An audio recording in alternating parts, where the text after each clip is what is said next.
So guys, ni umuhungu wanyu DJ Assis Oji.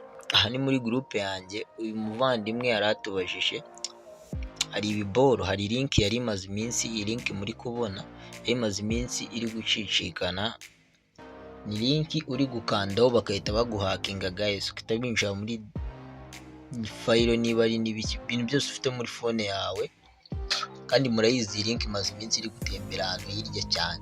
Uyu muntu tipe yari atubajije ukuntu ibiboro biri kuvamo guys.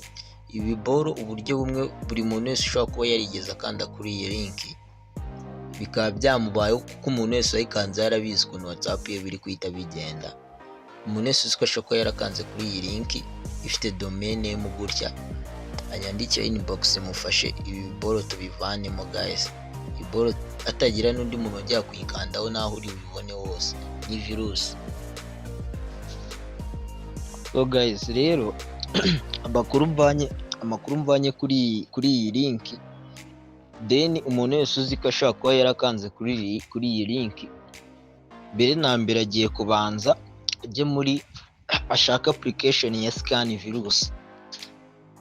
Namara gushyiramo iyo application ya scan virus, naramuka hari virus scan virus muri phone yawe, namuka asanze hari virus irimo, araza kuyirimuvinga.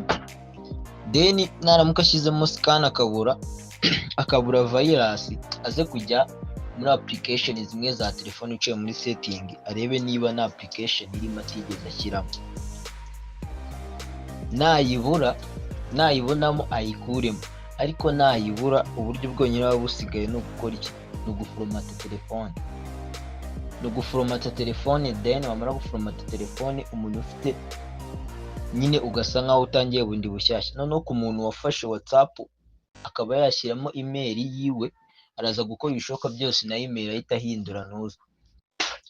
ahindura na password ya email. Nibwo bwonyine ibi bintu biraza kuvamo, biri kuza byatewe no gukanda kuri WhatsApp, kuri iyi link.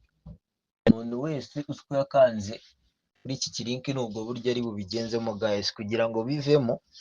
Kandi ubutaha next link yose muzabona ifite icyo bita domain name, ntimukayikandeho, kuko ibi biboro biragenda bikakwinjira mpaka bikagera amahani no mu mabanki n'ibiki byose.